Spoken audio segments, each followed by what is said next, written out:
welcome to another episode of Dirty Bernie's Garage. On today's video, we're going to talk about this little it's a Coleman PowerMate generator. This is an older one. It's going to need some carburetor work, which we're going to be showing in this video. I'm going to show you how to rebuild one of these carburetors. But I figured before I get going on that, I wanted to actually show you how it runs right now. This is as it came into the shop and everything. So let's hear it run, or try to run, or whatever, and we're gonna go from there with it. This thing's got the carbs plugged up pretty good, so we're gonna go ahead and give it a little shot of Happy Juice. This is a Walmart carburetor cleaner. This is what I use to start all my engines with. So I'm going to give her a shot.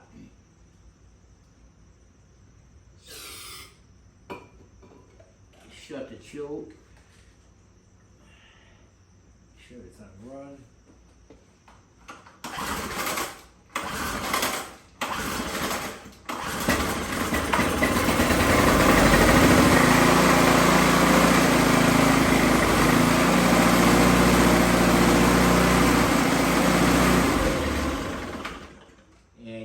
As soon as I take it off the choke, it just dies right out.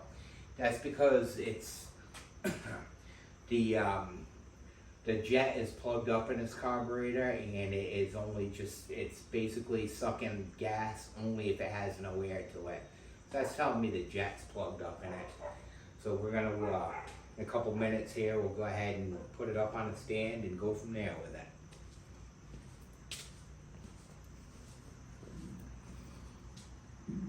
Alright, before we tear this thing down, I just want to give you a quick overview of the actual generator itself.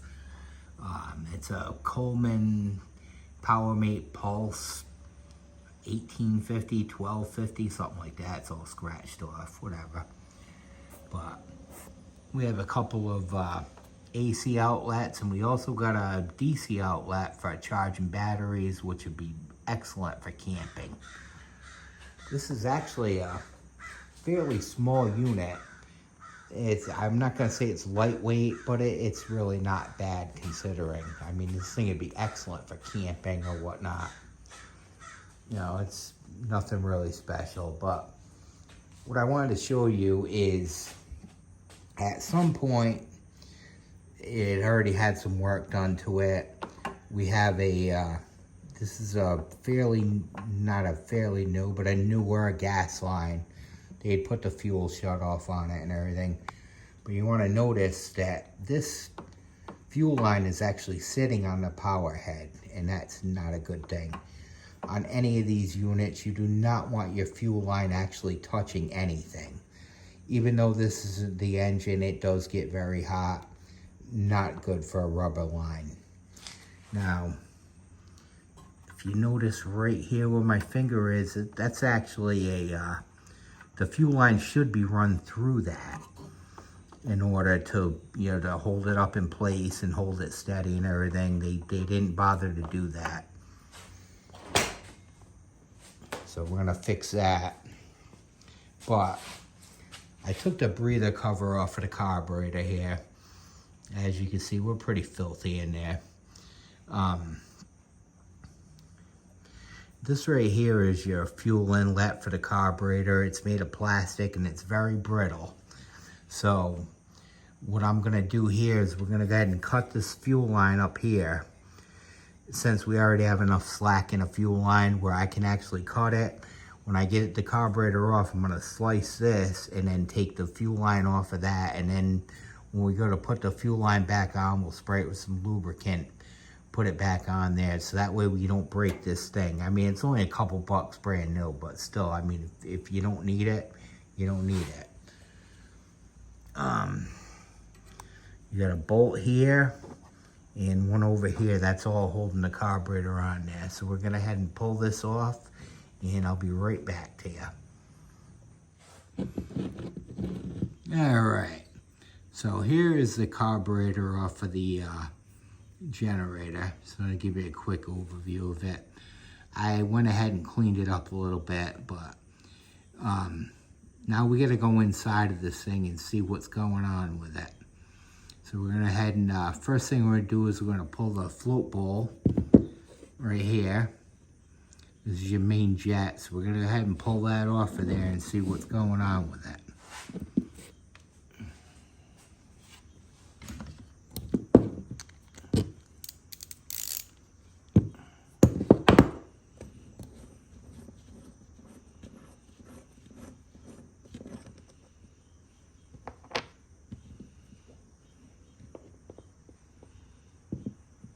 Alright, it's not too awful bad. I mean, we got some sludge going on there and everything. It's a lot better than what I thought it was going to be anyway. But this is your culprit right here. This is called your main jet.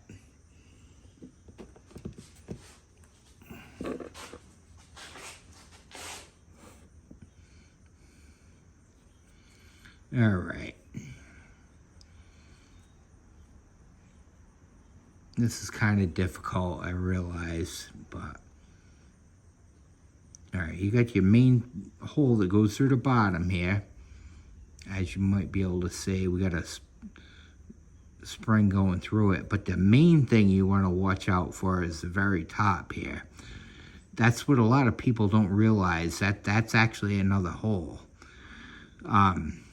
Basically what's going to happen, you know, the jet faces up like so, and your fuel's going to go in the bottom and it actually squirts out the top of it. So your problem's going to be right here. It's a very, very small hole and it is grimed up pretty good. So now this is just an old spring off an old carburetor. I poke these things out with wire is what I do. And that actually works good. There is a tool called a torch tip cleaner. It's a very, very small wire brush that works excellent on these. I wear them out pretty quick though. So I'm going to show you a little trick that I came up with a few years back. And it's actually very easy, and pretty much anyone can do it.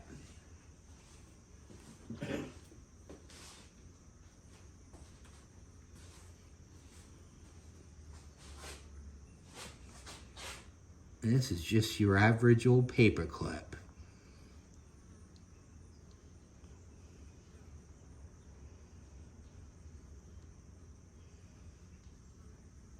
Now you're going to take it and, you know, bend the end out a little bit. Now, what you're going to notice, the thing on the top of this jet is actually very small, and this will not fit in here. But very, very simple. You're gonna take your bench grinder.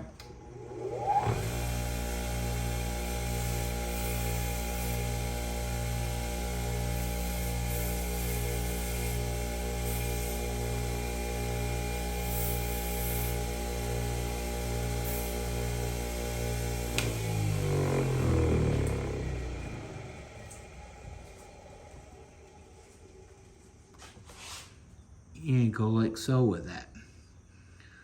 This actually is actually a good one, because what happened is where I ground the thing down, it's a rough surface now.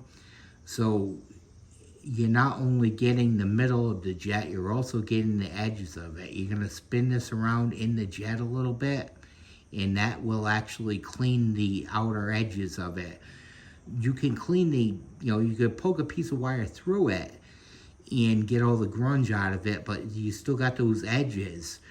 They collect all your corrosion and whatnot, and if you don't clean them, then as soon as you start running this thing, you know, a little while later, it's going to actually, you know, it's just got something to bond to, and the stuff will start collecting again, and it will plug up again. Doing it this way, it ends up perfect. So we're going to take this, go in there like this, and then just kind of spin it around a few times. You can actually feel the dirt and whatnot for the few times you do it. All right, and then we're just going to give her a shot of carburetor cleaner. What that may be.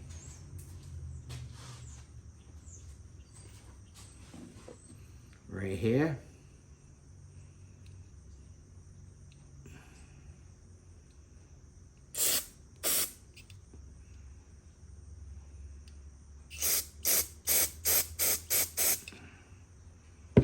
And then some compressed air.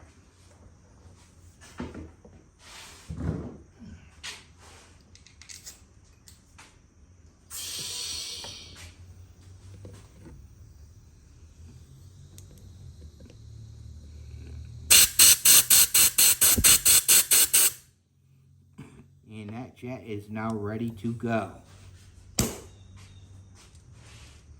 Then we're gonna actually, while I'm here, we're gonna follow up the rest of the carburetor with that. All right, we got the new carburetor, rebuilt carburetor installed. As you see, we did a fuel line.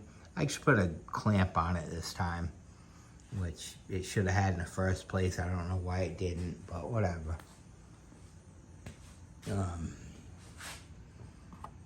Yeah, it's really hard to see. Back there's that little grommet I showed you. The fuel line is run through that. Also, I put a zip tie right here to hold it up out of place because that's what actually it's a factory setup that they do that also. So it's not like a rig, but you're gonna notice our fuel line is not touching anywhere. So what we're gonna do now, we're gonna turn the gas on and let this float bowl fill. All right, now sometimes you're gonna see a leak out of here, and we're gonna see if it does it today or not. And if so, I'm gonna show you a quick fix for that. It's gonna take a few minutes for it to fill, but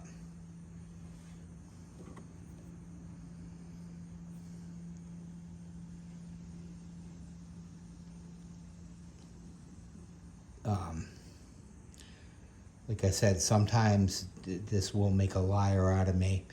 These carburetors are famous for when you first put them back together, the needle valve will stick a little bit and it will overflow. And then you just got to kind of give them a little love tap in order to get it to seat again. Back in the 80s, this happened to me for the first time, and of course there was no internet, there was nothing to get, for me to understand this problem. So I was stuck. I took the carburetor apart several times and everything, and finally it got to the point that I remembered watching some of my older friends working on vehicles where, they would just tap the carburetor and get the gas leak to stop and everything. And that's exactly what I did, and that's exactly what cures this problem. Now, of course, today this carburetor is not going to do it to me today, but these carburetors are famous for this when you're putting them back together. So please, if you run into this problem, you're just going to go ahead, just take something simple like this. This is an old extension, kind of give her a couple love taps, and that will cure your leak. As long as, obviously, as long as you have a good needle and seat going on, which I know I do in this case, but all right, well, by the looks of it, I think we're going to be good to go here. Yeah, this carburetor, you could actually feel the float bowl getting cold from the gas. So I'd say we're all set. I'm going to go ahead and throw the rest of this back together, and we're going to put her on the floor, and we're going to fire her off. So give me a few minutes here.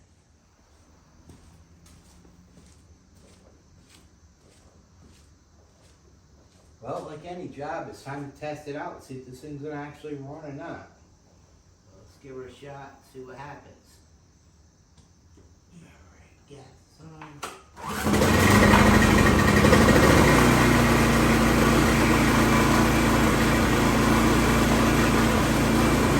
Test her out though and make sure it's running good, right?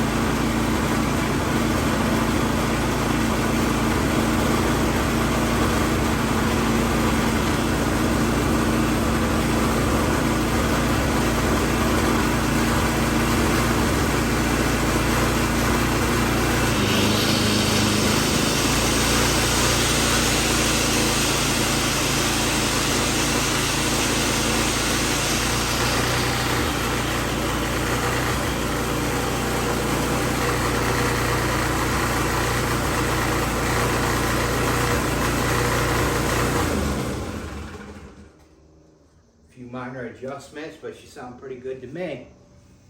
Hope you guys liked the video.